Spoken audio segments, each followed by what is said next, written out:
Marcelo Barros, como tá? Tudo bem?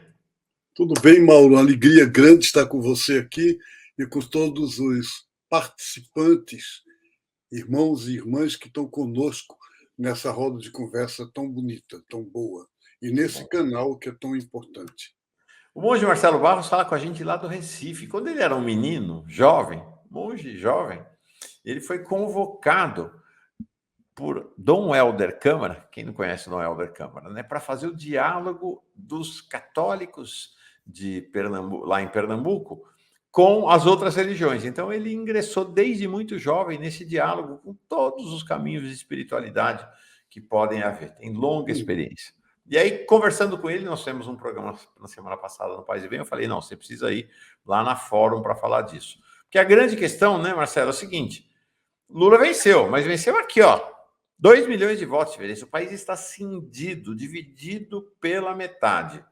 Né? Uma metade que quer a volta da democracia, que quer a paz, que quer um governo voltado para os pobres, e outra metade que votou no Bolsonaro. É claro que não são todos fascistas, mas metade aderida às teses do Bolsonaro.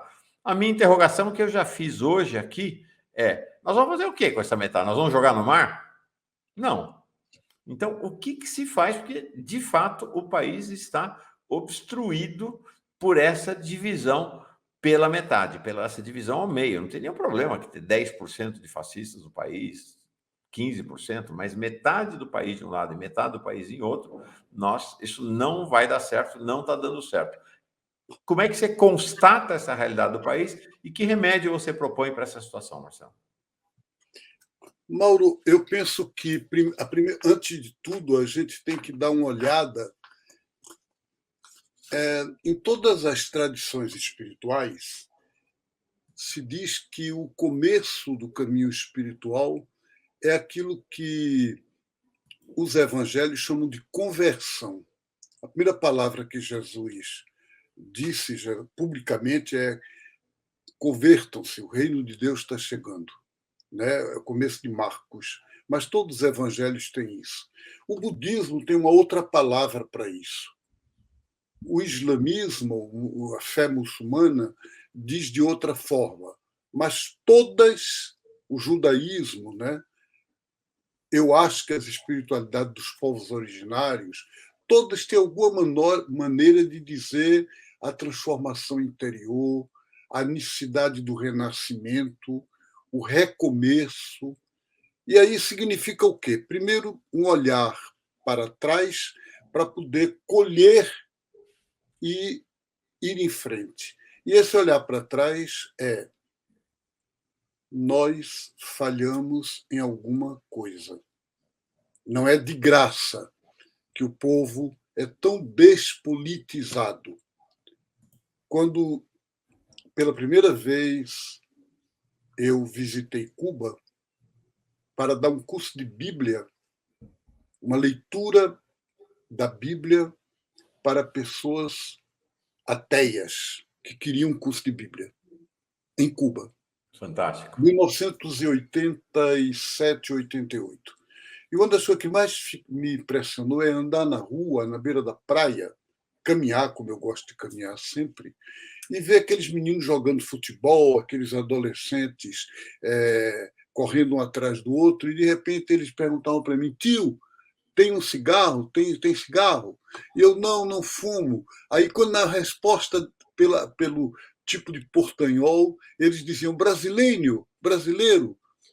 E aí perguntavam pela realidade do Brasil, e o que é que eu sentia no que eles estavam dizendo?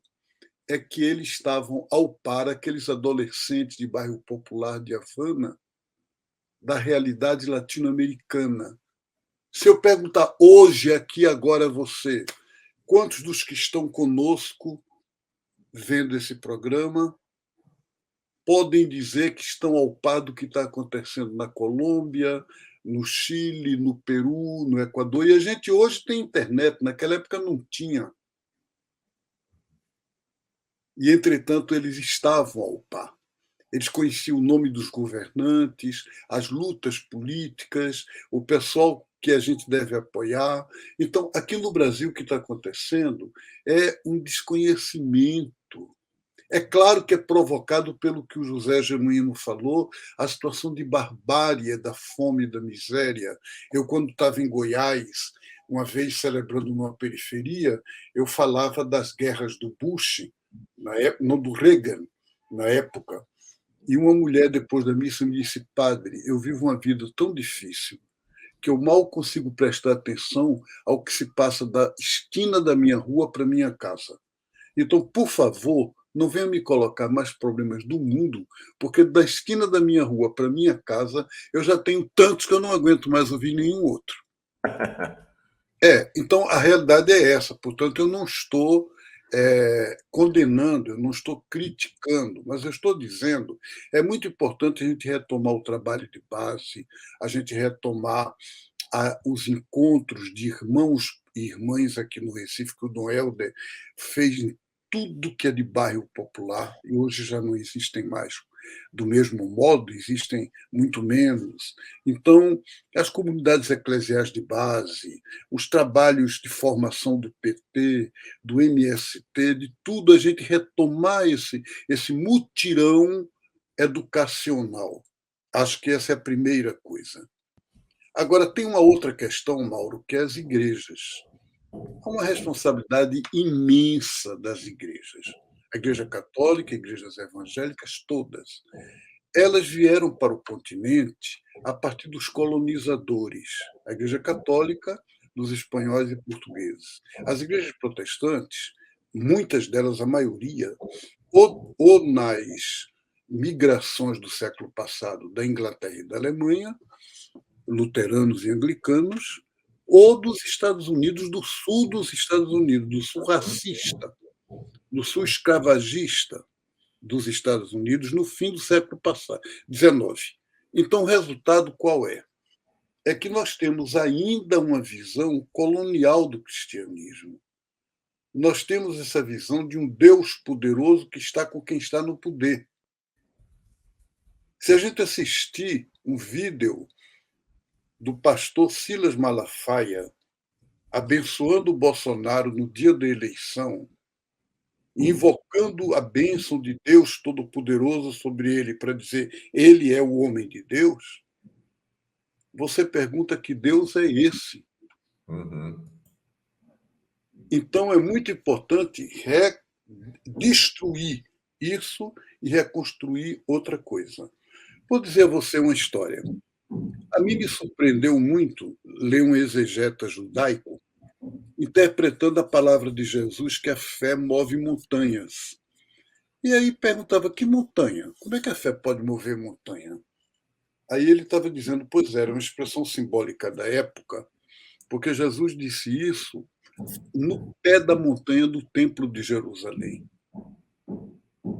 E o que ele estava com isso dizendo é que a fé deveria fazer um transporte, uma transformação de uma religião do templo, cultual, ritualista, para uma fé profética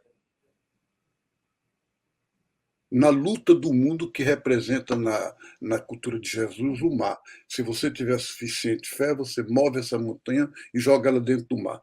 Então, jogar no mar, o que significa isso? Colocar fé no mundo, trazer a fé para uma dimensão política, social, libertadora, transformadora. É esse o desafio, Mauro. Entendi. O que os fundamentalistas, a gente assiste aqui no Brasil, cristãos, tanto católicos quanto evangélicos, fazem ao contrário disso, né? É uma fé que aprisiona, né? Que intimida, que gera medo, né? Que paralisa ou que mobiliza as pessoas para manter o medo à tona. Em todos os aspectos, em todos os aspectos. Quer dizer, na questão do poder, na questão da moral, as pautas são. Você imagina bispos dos Estados Unidos, bispos católicos, que apoiaram Reagan, apoiaram Bush, apoiaram Trump, esses presidentes que fazem guerra, porque eles se comprometiam com eles, bispos, a votar contra o aborto, a união gay e alguma outra pauta, não sei qual, de moral sexual. Então pode matar multidões, não tem problema nenhum. Se você garante de não apoiar o aborto, é católico, ou é cristão, ou é. Então, é uma falta de correspondência. E eles não compreendem que o Papa Francisco tenha denunciado isso e dito: não entro nessa. Não sou a favor do aborto, mas não entro nessa de usar como pretexto a moral sexual para poder deixar passar a boiada, Uhum. Perfeito. como dizia o ex-ministro, né? É Agora, muito importante mudar isso. monge Você Marcelo mesmo. Barros, perdão, desculpa. Não, diga, sou eu que atrapalhei. Não, não, a pergunta que ele faz é a seguinte: bom, o fato é que eles conquistaram corações e mentes. Então, né, uma parte expressiva do povo evangélico, uma parte expressiva, né, a gente quer dizendo da maioria católica para o Lula, mas você tem uma base católica ali realmente também conquistada por esse discurso. E tiveram metade da votação no país, o país cindido, o país rachado.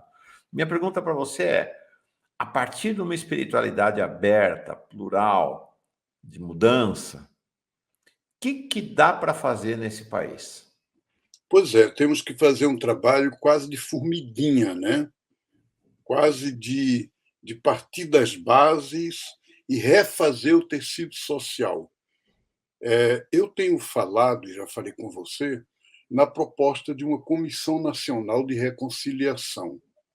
Mas ela tem vários níveis. Tem um nível nacional, que é um nível das pessoas que trabalham no Brasil, para ir gerando um diálogo entre os diversos setores, que, por exemplo, a campanha do Lula fez isso num nível, em um determinado nível, que permite que a senadora Simone Tebet, né? Tebet, isso. Tebet diz: eu não concordo em tudo com Lula, eu tenho diferenças com ele, mas agora nós estamos unidos porque o inimigo é maior. Então, o Lula que usou essa palavra do Paulo Freire, né, juntar os diferentes, os adversários, Divergentes? é, os divergentes para poder vencer Os realmente antagônicos. os antagônicos, quer dizer, aquilo que é antagonismo mesmo, que é contrário. Né? No século III, um santo africano, negro provavelmente, como Cipriano de Cartago, pai da igreja, ele dizia: a unidade abole a divisão, mas respeita as diferenças. Então é justamente isso, quer dizer, unir os diferentes para superar a divisão. E, nesse sentido, essa comissão pode ser no plano nacional, ela vai ter que existir nos planos mais regionais e até nos planos de base. E começar por uma autoeducação nossa. Então, por exemplo, jamais você vai me escutar, mas jamais chamar o outro de animal ou de burro, o que muitas vezes acontece mesmo nas nossas fileiras. Se a gente entra na internet e vê a maneira como o pessoal reage a posturas de pessoas do outro lado, que pensam da outra maneira, muitas vezes é desrespeitosa. Então, significa: eu não vou combater o Bolsonaro com as mesmas armas dele. Ele tem essas armas porque ele pensa daquele jeito. Eu não, então eu não posso cair naquilo. Há uma mística judaica, e eu, quando digo mística, estou falando de uma mulher de mística laica, inclusive não religiosa, que se chamava Eti Ilesum. Era uma Uhum. moça de 28 anos e foi presa no campo de concentração. E ela morreu no campo de concentração. Ela foi morta pelos nazistas.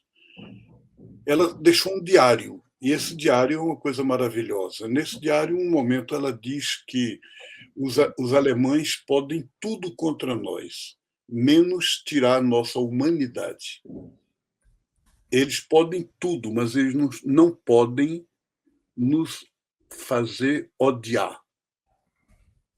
Isso nós não permitiremos. E aí me lembra a minha visita a Lula na prisão, na segunda-feira, 14 de maio de 2018, em que, depois de me cumprimentar, lembrar que nós éramos amigos, assim, quer dizer, não amigos, eu não era amigo de Lula, mas que nós nos conhecíamos, nos dávamos bem, ele como Uhum. deputado federal, e eu levava recados, ou bilhetes, ou cartas, na época da ditadura ainda, que não deviam ser censuradas, para entregar em mãos de amigos nossos comuns. E aí sentou na mesa, eu sem saber, muito emocionado de ver aquela situação, sem saber muito como começar a conversa. E ele Uhum. começou. E a conversa que ele começou foi: eu quero que você me ajude a manter a indignação que eu estou vivendo contra a injustiça que me foi feita, mas, ao mesmo tempo, não permitir que o ódio tome conta do meu coração. Não odiar. Então, ouvir isso dele, eu quero lembrar isso agora, né? Para lembrar a palavra dos sandinistas quando ganharam a Revolução Sandinista em 1979. Hoje nós não estamos de acordo com o que é um governo arbitrário do Uhum. Ortega. Não estamos de acordo. Embora os adversários sejam 10 vezes pior do que eles, porque Uhum. são os americanos, a embaixada americana. Mas isso não quer dizer que a gente vai aprovar o autoritarismo quando ele é dito de esquerda. Não existe autoritarismo de esquerda. Se o cara é autoritário, não é de esquerda, é de falsa esquerda. A esquerda é democrática por DNA. E mais do que democrática, é o que o Papa Francisco está chamando agora de sinodal, caminhar juntos. Uhum. E quando os sandinistas ganharam a Revolução, em 79, eles diziam: devemos ser generosos na vitória, como fomos imbatíveis no combate. Perfeito. Devemos ser generosos nesta vitória do Lula, generosos com os que não pensam como nós, respeitadores dos outros, do mesmo modo como nós fomos imbatíveis no combate, em denunciar fake news, em mostrar as falsidades, em mostrar o erro daqueles que estavam dizendo coisas contrárias, mas agora é hora de nos unir. É hora de, como disse o Lula no discurso dele de posse, naquela hora que ele estava, né, na hora de agradecimento pela eleição, ele disse: não existe dois Brasis, é um Brasil só. Então vamos pegar esse Brasil e vamos unir, custe o que custar.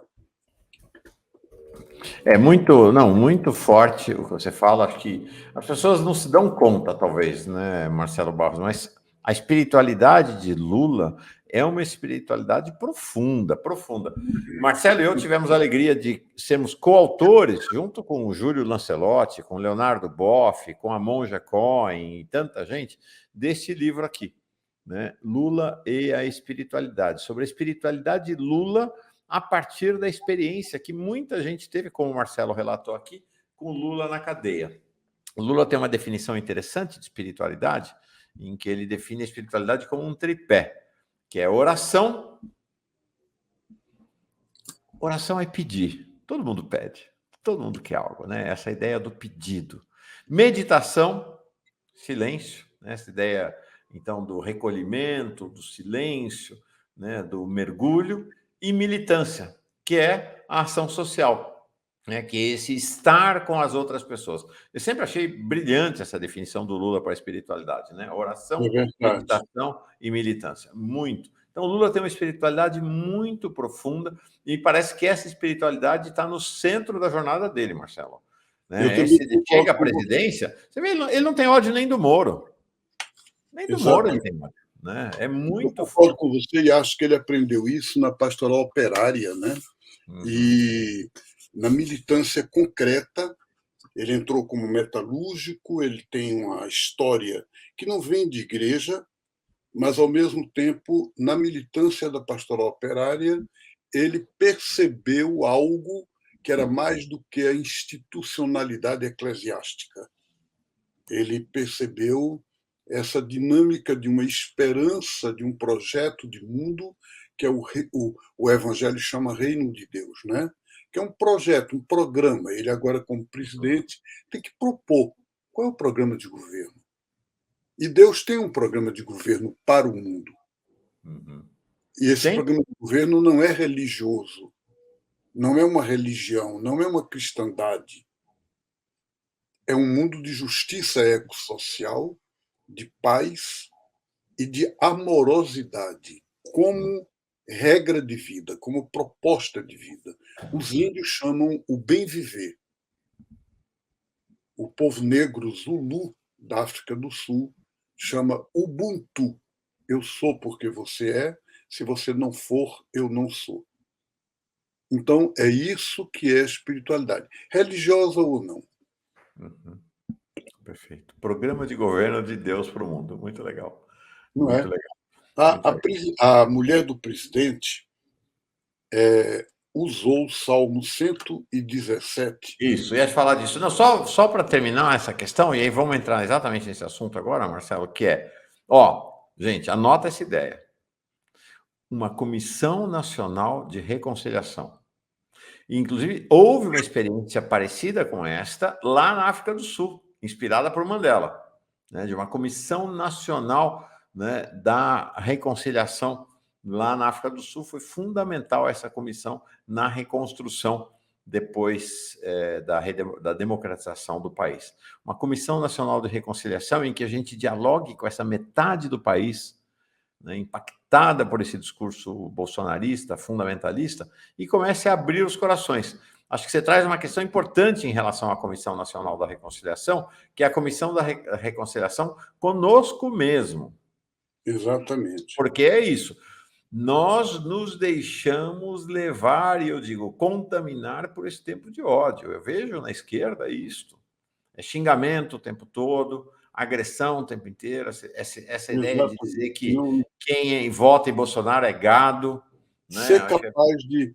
Eu, quando tive na Nicarágua a primeira vez, logo depois da vitória sandinista, eu fui a um encontro de lavradores.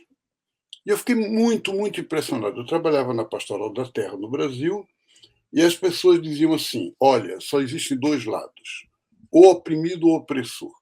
Ou você está do lado dos oprimidos, ou você está do lado dos opressores. E acabou, não tem conversa. E eu estava formado por essa visão, que tem uma certa verdade, eu não estou negando, não. O mundo está dividido em opressor e oprimidos.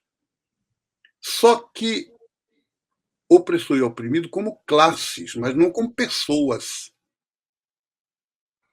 As pessoas não estão catalogadas. Uhum. As classes sociais, sim, de que lado está o MST e de que lado está o DR. Uhum. Mas pessoa não, a pessoa pode. Pessoa é pessoa, é mistério, é sagrado.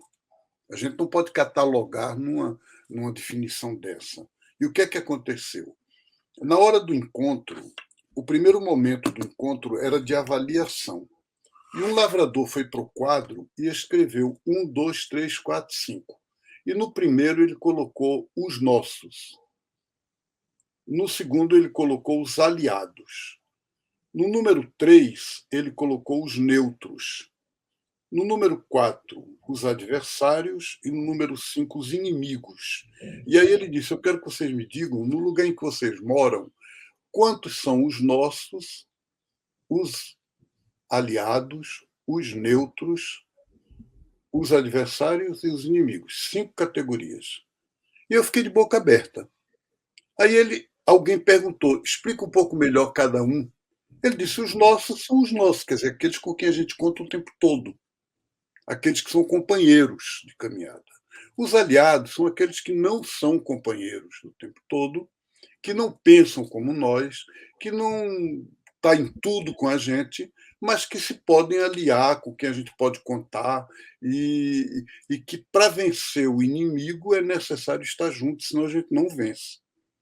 Então, são os aliados. Os aliados não são os nossos, mas também não são os inimigos. Depois tem os neutros, que a gente diz a palavra neutro, não é uma palavra adequada, mas os alienados, aqueles que não estão nem aí para nada, que não, né, não existem em cima do muro. Uhum. Quem está em cima do muro favoreceu a vitória da direita, quando a direita ganhou. Mas é importante também não colocá-los do lado do inimigo, porque se eu coloco do lado do inimigo, eu fortaleço o inimigo. Então tem muita gente, muito caminhoneiro, muita gente que tem uma visão individualista, que foi educado de uma maneira alienada, que não é politizado, que não está nem aí para as coisas, e que é muito mais sensível a esse discurso imediatista da direita do que o discurso nosso. Quer dizer, e aí a gente tem que mudar o modo de falar, mas dialogar com eles. Então, tem os neutros e tem os adversários. Por que é adversário e não inimigo? Porque o adversário é uma pessoa que pensa diferente de mim, que tem um projeto diferente de sociedade, mas é uma pessoa honesta, é uma pessoa ética, é alguém com quem a gente pode discutir de igual para igual. Então, não vamos colocá-los na categoria de inimigos, porque a gente aumenta os inimigos. Então, por exemplo, vou dar um exemplo. Todo o pessoal ligado a mim diz o PSDB é de direita. Será que cabe essa expressão? Ou é um partido conservador?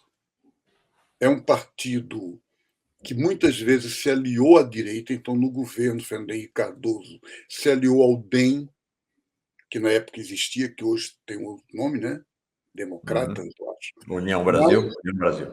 então, o DEM, sim, era um partido de direita, na época do Fernando Henrique Cardoso. Mas o PSDB foi levado para a direita, se aliou com o DEM. Então, ele era aliado da direita, mas não era ele de direita. Ele poderia ser do lado de cá.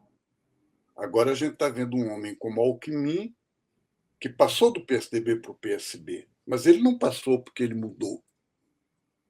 Ele não disse, eu pensava de um jeito há 10 anos atrás, pensa agora de outro. Não. E a gente vai ter que conviver com essa diferença. Uhum. Agora, os inimigos são inimigos, quer dizer, aqueles que não querem democracia, não querem vida, não querem justiça. Há pessoas que votam no Bolsonaro sabendo quem Bolsonaro é, sabendo qual é a proposta dele, e votam. Votam porque são a favor da morte, da violência, das armas, do predomínio religioso mesquinho, violento, odioso, e votam por isso. Então, esses são inimigos, não são adversários. É muito importante hoje a gente fazer essa distinção, Mauro. Que a ideia da Comissão Nacional de Reconciliação acho que é genial, e ela está assentada no discurso do Lula. Lula quer reconciliação nacional. O primeiro discurso do Lula, no lançamento da chapa dele com Alckmin, tinha como eixo essa ideia da união nacional, da reconciliação nacional. Exatamente. Acho que isso é fundamental. Para encerrar, Marcelo, estou aqui conversando com o monge Marcelo Barros. Nós, nos mosteiros, você muito mais anos, eu apenas por 2 anos, né? Nossa vida era conduzida por isso aqui, ó. A liturgia das horas, é toda uma sequência de orações que acompanham a vida dos monges e das monjas. E a gente reza periodicamente o Salmo 117. É o menor capítulo de toda a Bíblia. Só 2 versículos. Ele diz assim: cantai louvores ao Senhor todas as gentes, povos todos festejai-o, pois comprovado é seu amor para conosco, para sempre ele é fiel. Este é o Salmo 117. Você escreveu um livro muito legal, todo mundo devia ler, sobre os salmos, né? Você vai trabalhando cada um dos 150 salmos. A Michele Bolsonaro, a primeira-dama, a primeira manifestação dela após a eleição, ela também ficou quieta, foi exatamente o uso deste salmo. E parece que ela querendo dizer o seguinte, ó, a gente não ganhou, mas vai ganhar. Vai acabar ganhando mais adiante. Mas eu queria que você falasse um pouco sobre o que é este salmo e o que é a instrumentalização deste salmo para um discurso de ódio. Penso que eu não quero julgar as intenções, nem justamente eu quero viver essa reconciliação que nós já estamos aqui falando. Então, eu não vou me contradizer, Sim, acabar de sim. falar disso e falar mal da primeira-dama, dizendo as intenções dela. Ela que diga qual a intenção que ela teve. Agora, o que me chama a atenção é a descontextualização do uso do salmo. Quer dizer, por quê? Porque o salmo é um salmo de aliança. O que significa isso? Que ele é usado nas festas hebraicas, judaicas, de renovação da aliança com Deus, do compromisso com Deus. E qual é o compromisso com Deus? O compromisso com Deus é justamente o que a gente está falando aqui do programa de Deus. Então, o salmo é para dizer para Deus: eu aceito a lei da justiça. Por que o salmo diz louvai ao Senhor, né? Como você cantar em louvores, né? Todas as gentes. Uhum. O que são as gentes? São as nações, são os pagãos, aqueles que não têm fé. E como é que eles louvam a Deus? Aí vem o versículo 2. Louvam a Deus porque seu amor é fiel e sua misericórdia permanece eternamente. Então, o amor e a misericórdia é que vão muito além do judaísmo, que vão muito além da igreja protestante, que vão muito além da igreja católica, que vão muito além de um partido político. Uhum. E me parece que esse não era o contexto que a primeira-dama pensou o salmo. O salmo, justamente, é um salmo que poderia ser a oração de uma comissão de reconciliação, porque é um salmo que pega as duas coisas, o amor fiel, em hebraico, emet, e a misericórdia, em hebraico, resete, de Deus, e junta o amor fiel, porque seu amor é eterno e sua misericórdia é permanente. Então, o amor de Deus é com seu povo de Israel. A fidelidade de Deus é a fidelidade matrimonial. É como você é fiel à sua esposa. E a misericórdia é a abertura desse amor a todas as gentes, quer dizer, a todas as nações, a humanidade inteira, para muito além da religião. Então, portanto, esse salmo não pode ser usado para o sectarismo. Não pode ser usado para dizer eu sou de Deus, você não é. Uhum. Se eu disser eu sou de Deus, você não é, eu vou buscar outro jeito de rezar. Mas o Salmo 117 não, porque ele diz o contrário. Ele convida a louvar a Deus quem não é religioso, todas as nações. Ninguém vai imaginar que todas as nações vão para a igreja, que todas as nações vão para a sinagoga ou para a mesquita. Não existe isso. Todas as nações é a humanidade inteira, é todo mundo. Então, o Salmo tem esses dois patamares, Mauro. A fidelidade de Deus ao seu povo, a Israel, ao povo da aliança. E a misericórdia, que é a abertura desse amor de Deus gratuito para quem tem fé, para quem não tem fé. Como Jesus disse no Sermão da Montanha, Deus faz nascer o sol sobre os bons e sobre os maus. Faz chover sobre os justos, sobre os injustos, seja como ele. Perfeito. Legal. O Zezito, grande Zezito de Oliveira, lá do Sergipe, ele diz: Marcelo Barros, precisamos mais da sua presença. Eu super concordo. Vou convidar o Marcelo Barros, o monge Marcelo Barros, para estar aqui com a gente periodicamente. Você topa, Marcelo? Topa a hora que você quiser, que me chamar aí, Ótimo. eu sou com o pessoal. Acho que é Pode uma me chamar, construção a daqui ser eu feita volto. aí, né? De pensar essa Eu sou, espiritualidade. eu sou seu discípulo. Imagina! Eu que sou. Eu que sou. Nossa Senhora. Mas Grande eu acho que Marcelo Barros. é muito importante esse critério, né? Hum. A gente ter essa perspectiva, não usar as coisas da Bíblia sem contexto. Uhum. Perfeito. É isso aí. Olavo Fonseca Júnior diz: Mauro, sugiro que seja feito um recorte desse momento como hoje. Reflexões importantes e necessárias. Farei um recorte, sim, a partir dessa ideia da Comissão Nacional de Reconciliação.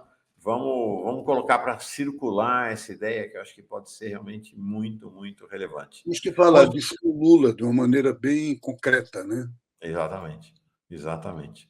Vamos conversar, vamos botar essa bola em campo, como diz o pessoal do futebol. Monge Marcelo Barros, muito obrigado, viu? Boa caminhada. Obrigado você, obrigado a vocês todos que estão conosco. Deixa uma palavra final para nós.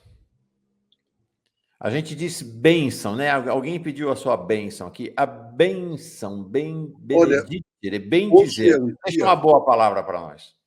Hoje, 1º de novembro, é um dia que, tradicionalmente, nas igrejas, é a festa de todos os santos e santas, que é justamente a festa da comunhão de todas as pessoas do mundo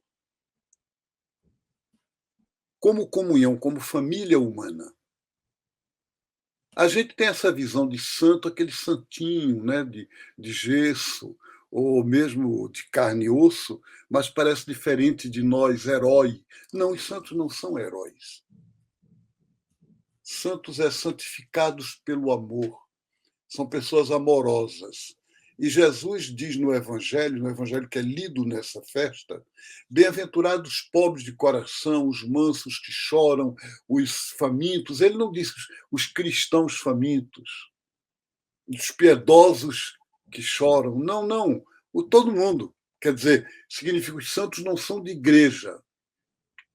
Os santos são vocês, os donos de casa, donas de casa, que lutam pela justiça, que estão trabalhando para se manter, que resistem às lutas de cada dia. Há uma santidade no voto de Lula. Por que uma santidade no voto de Lula? Porque eu votei por Lula não por ele ser meu amigo, não porque, para mim, ele traga ao governo dele qualquer benefício, não sei se vai trazer, mas eu votei no Lula pelo movimento dos trabalhadores sem terra, ao qual eu estou ligado, por pensar nos povos indígenas.